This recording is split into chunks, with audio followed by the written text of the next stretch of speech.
Hello everyone. This video is sort of long overdue, but essentially in this video I'll be covering the Havaara Agreement, Zionists and Nazis, and how that is correlated to the World Economic Forum, Gunther and Klaus Schwab, and all ideologues alike. So I want to start this video off by prefacing that not all Jews are Zionists, and not all Zionists are Jews. I really want to make that abundantly clear. Now let me elaborate on what I mean by that.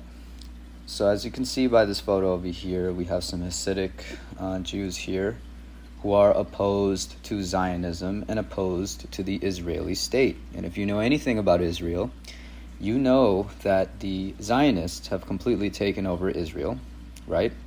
And they have their military state, which is what they always wanted.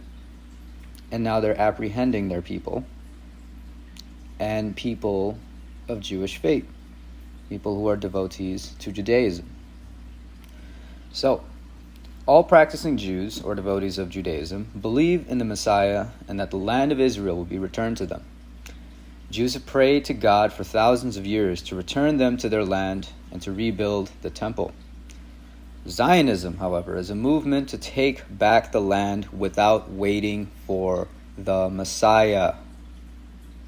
Zionists can either be religious or non-religious, as aforementioned, as the principles of Zionism pertain mostly to a single military state, and they will terrorize anyone that doesn't comply as they seize people's possessions and take control of their land. Zionists play God and are extremists, much like the Nazis, the World Economic Forum, and any other imperialists, fascists, dictatorships, etc., right? They all fall under that category or that realm, so to speak. So, Zionism, right, was founded by Theodor Herzl, he's more the founder of modern Zionism, the modern Zionist movement, and this was found in his pamphlet written in 1896, right? Der Judenstaat. He envisioned the founding of a future independent Jewish state during the 20th century, all right? So, Judaism and Jewish history has a lot of connections, of course, to the land of Israel and Palestine. And Palestine is something I'm going to be getting into very soon, because that has a strong relevance to the Havaara Agreement. So, again, Zionism was a movement where its central aim was to reestablish a Jewish national home, all right? Or so they say. This is not true. Okay, this is a myth that they created. What their true agenda is, and always has been, is similar to the World Economic Forum, similar to the World Union Protection of Life, similar to the Nazi regime, similar to all of these things, which kind of spawned from, of course, an ancient order. Some ancient, very radical Kabbalists. At least this side of things, the Zionists. And I will probably go into why I think Zionism spawned Nazism.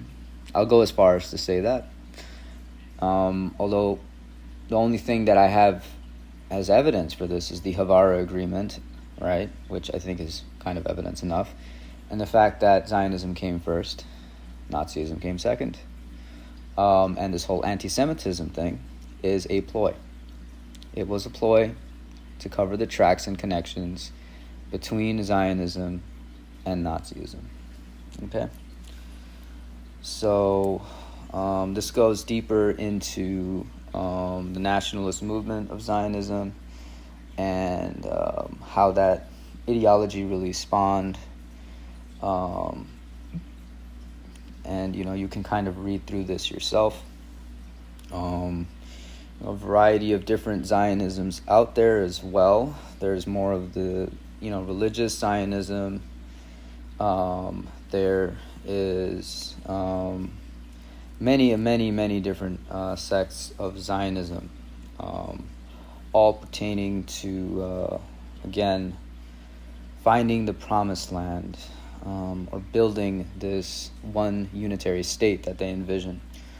That's the only thing that really comes in connection with all the other forms of Zionism. There's, again, religious Zionism, labor Zionism, revisionist Zionism, and green Zionism. All right, and I want to highlight the green part because that falls into today's book.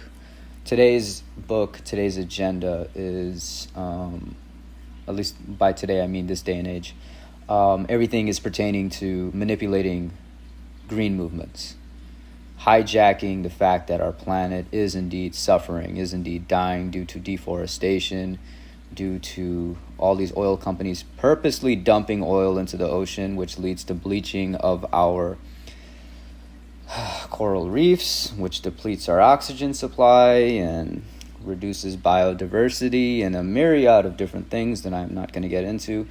But these people have hijacked a legitimate movement, right, that calls for legitimate solutions like nuclear energy, sustainable nuclear energy, maybe miniaturizing a thorium reactor of some sort to be able to provide energy, clean energy, without producing the plethora of nuclear waste that's done on by many traditional nuclear power plants. Of course, Nazis back in the day, they were very pro-nuclear until they came to the States, because they knew that nuclear energy would literally free people from being able to have to rely on a state or rely on anything centralized. If nuclear energy became more privatized and abundant, they knew that would be an issue. That's why getting a nuclear power plant started is impossible, all right? Nearly impossible to do. Go look it up. Go try it. Go try it yourself. You start your own energy company. Try to really push for getting a nuclear reactor started somewhere, anywhere in the U.S. Good luck with that. But yeah, that's all tying back to this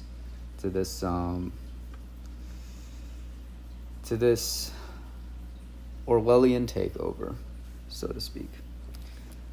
Anyway, again, this goes more into, of course, the national movements that went on pertaining to Zionism, and eventually the UN just passed something, not just passed something, but they passed something in 1975 called Resolution 3379, to basically label and designate Zionism as a form of racial discrimination,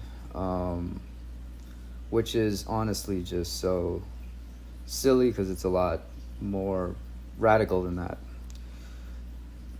Okay, so then I'm gonna quickly skim over Nazism. I feel like a lot of you understand Nazism enough, and understand that its origin comes from a national socialist movement, right? Despite what a lot of liberals will tell you, it was in fact a very socialist and liberal, and I'm not saying libertarian, I'm saying liberal. It's based on a liberal democracy and a parliamentary system, much like how Canada is structured now. Sorry, Canadians, you guys are under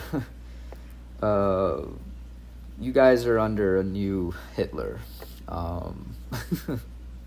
Trudeau is truly a nightmare, and I'm just, my heart goes out to all Canadians right now. It's not funny. My heart does go out to you. It's really deplorable what's been going on throughout Canada's history. The deeper I look into it, the eugenics that's gone on for years, and all the internment camps and everything, the horrible things that went on there, and seeing your leader now, seeing a Fuhrer literally sitting in Parliament right now as your prime minister is very scary. And again, my heart goes out to you. truly. So, of course, they believed in this whole free market capitalism, which again goes back in tying with stakeholder capitalism. It's practically the same thing, which is something that Klaus Schwab promotes and whatnot. So, I'm not going to get into that. I'm not going to get into Adolf Hitler and Mein Kampf and all of that, because I feel like a lot of us already understand that. So I'm going to quickly skim over this straight into the Havaara Agreement.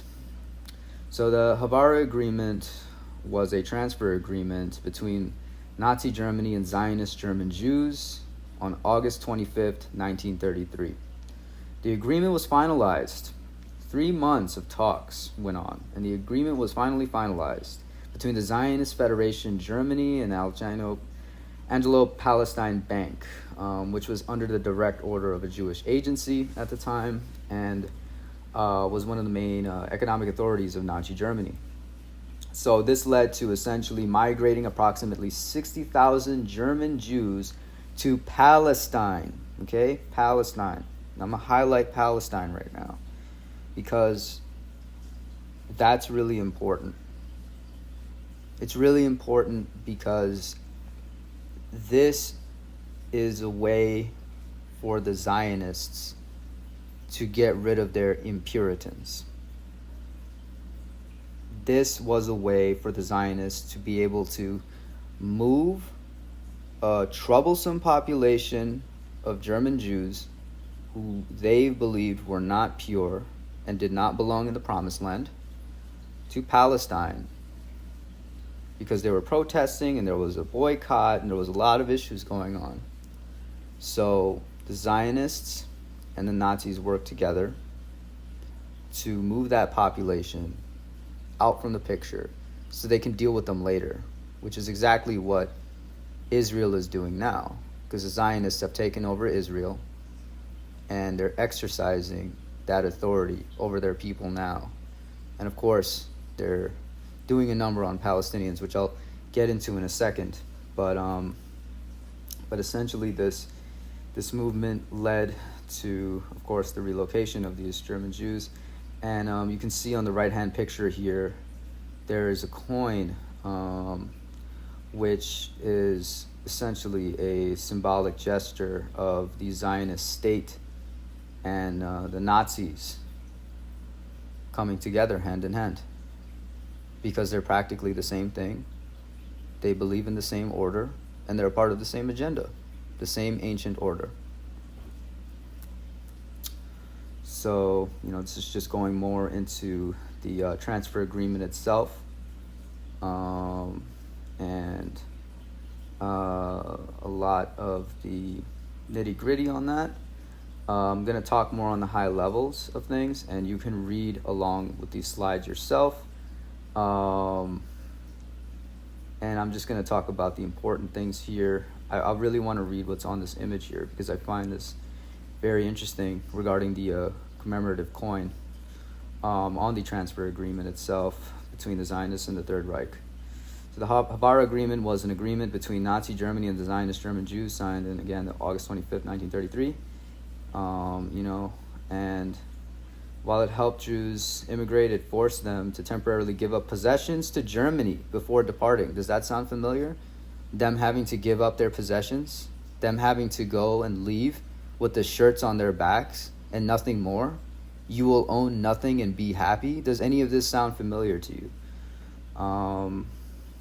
Those possessions could later be reobtained by transferring them to Palestine as German export goods. Of course, I'm sure a lot of issues came with that, and I'm sure that a lot of other plans were underway about their possessions and how they can handle them and how they would be later then be treated in Palestine, which is still going on now, and I'll get into that. So, this is more on the negotiation of the transfer agreement.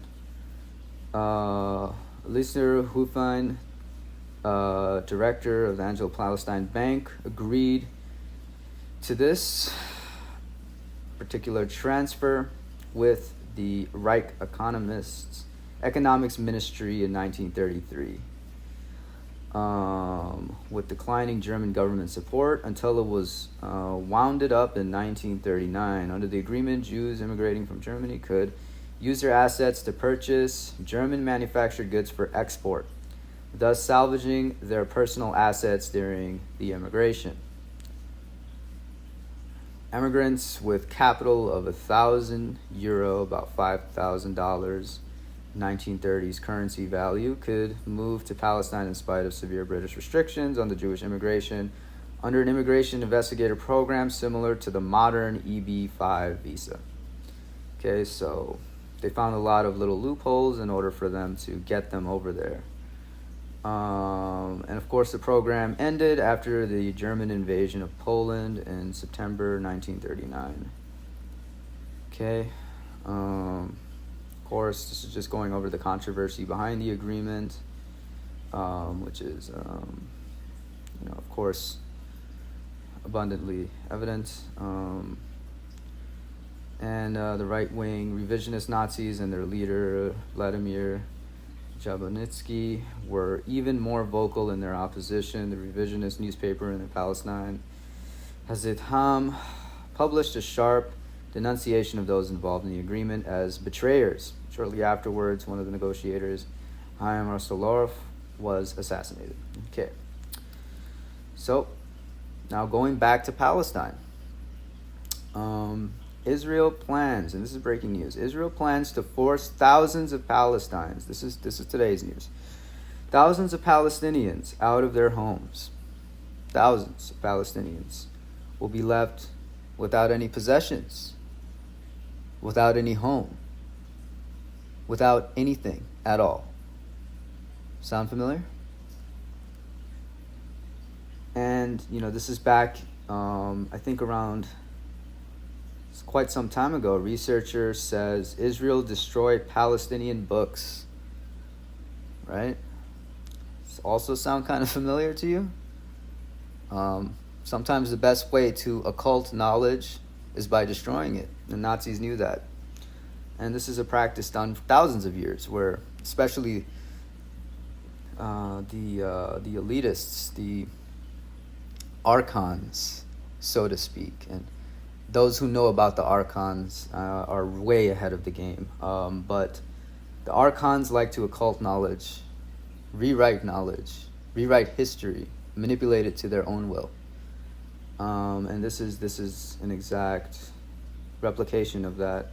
The researcher told Al Jazeera that according to documents he possesses, Israel destroyed 27,000 books in 1958, claiming that they were useless and threatened the state. Authorities sold the books, most of them textbooks, to a paper plant, he said. Alright, so they didn't burn it, they recycled it.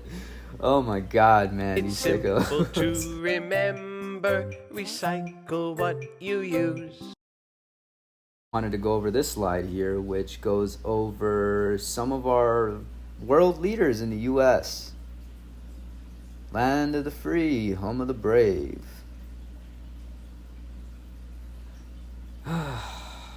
Indigenous Holocaust,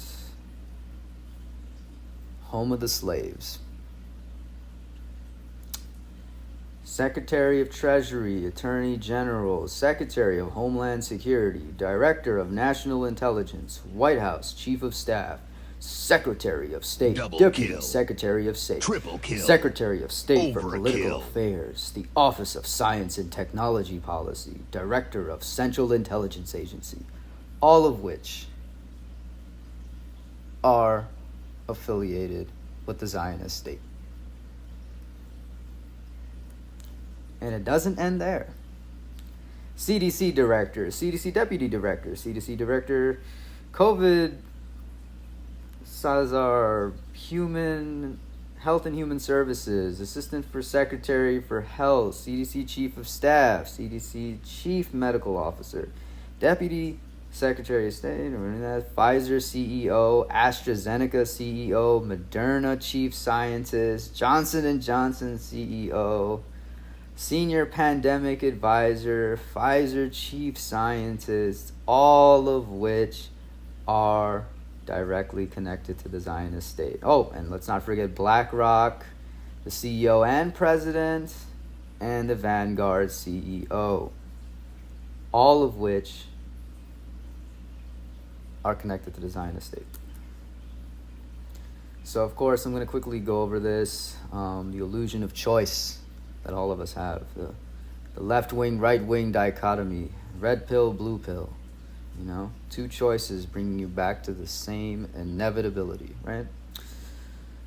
So this is just quickly going over how, I think a lot of us know this already, so I'm not a big fan of politics because I think they're all working under the same agenda at the end of the day. It's really hard to tell, but I would say they are in one way, shape, or form working together on this fiasco that we're currently facing. This is just showing some of the connections between a lot of the funding that goes on between the vaccines and how the vaccines are, again, a measure of population control. Now, hold on. Not all vaccines are quite like this mRNA-based COVID-19 vaccine, okay, that was made in, like,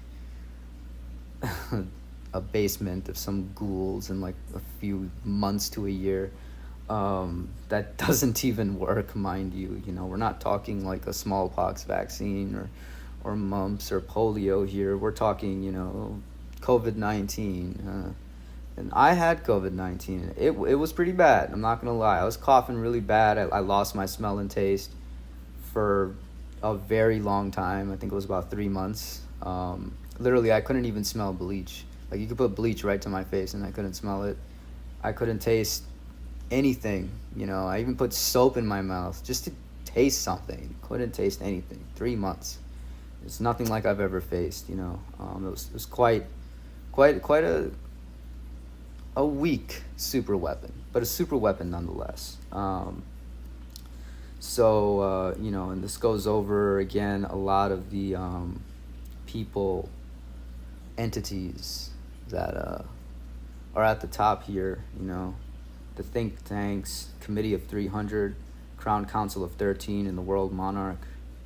How this all trickles down to religions and everything else that's just lower tiered levels of this pyramid scheme we're in.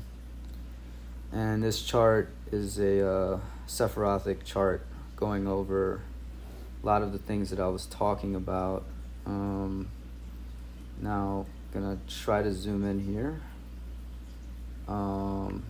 and show you top to bottom on all the connections on those who control us, control the world, and have been for quite some time. So, this I found to be a very interesting chart, although probably incomplete, but nonetheless very, very good chart. So that pretty much goes over my little shtick here.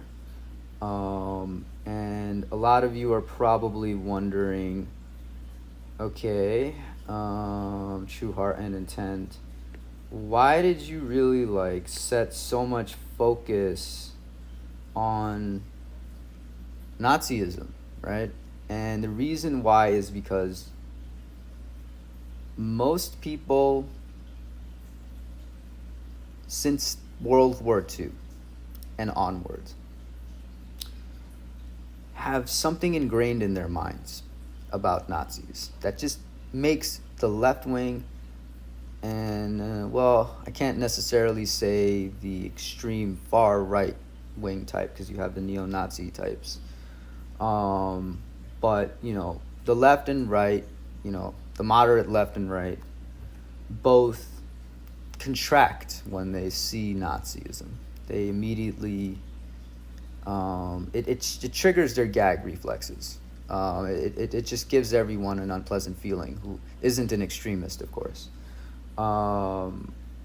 So that's why I chose that. I knew that it would catch a lot of attention. Me talking about, all of these other things, right?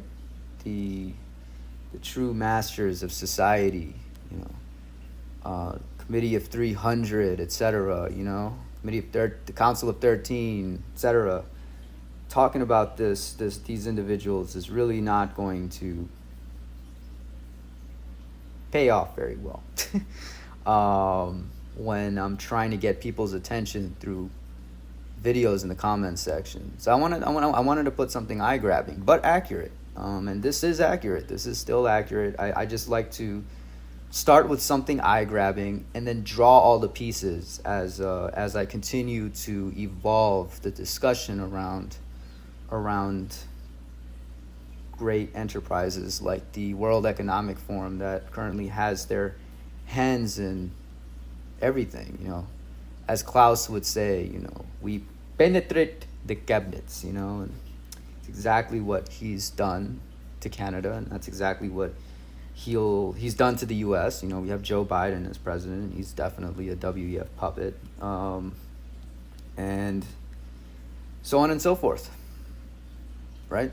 Of course, there's the whole thing with Europe and Ukraine and the Nazis making a reemergence, with the Azov Battalion and other factions alike within Poland and Ukraine and other parts of Europe as well. A lot of huge rise in neo-Nazism. So that's also another reason why I pointed that out, because that's relevant. Trust me.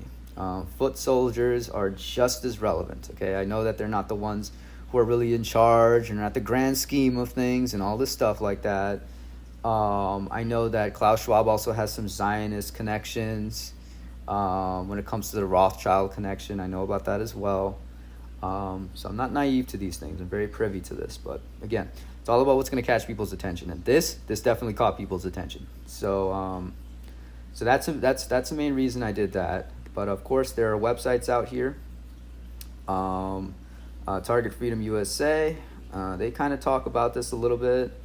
Especially about the Nazi Zionist connection, and they go into a little bit about this as well. I'm not sure I agree with every single thing they say, but they certainly bring up good discussion items, I would say, good topics to discuss. So I'm just pointing that out, that I'm not the only one who's made this connection. I thought I was novel in my discovery of this, but not necessarily. The only real novel discovery I made, I think, is the Gunther and Klaus Schwab connection between the World Economic Forum and the World Union for Protection of Life. Those two things are probably the only thing I novelly discovered. But nonetheless, this is just something that is paramount. So please stay tuned, subscribe and like the video if you enjoyed the content, leave a comment if you want to discuss anything or have any questions. I'm very quick to respond to comments, and I'm always eager to respond to comments. Any sort of constructive criticism or anything is openly welcomed, and I just look forward to continue to making videos and continue to evolve this series and hopefully learn more about this together with you guys along the way. Thank you for watching, and if you watched all the way to the end, thank you even more. Have a good one. Thank you. What we are very proud of now, the young generation, like Prime Minister Trudeau, President of Argentina, and so on, that we penetrate the cabinets. So yesterday I was at a reception for Prime Minister Trudeau, and I know that half of this cabinet, or even more, half of this cabinet, are actually young noble leaders of the world.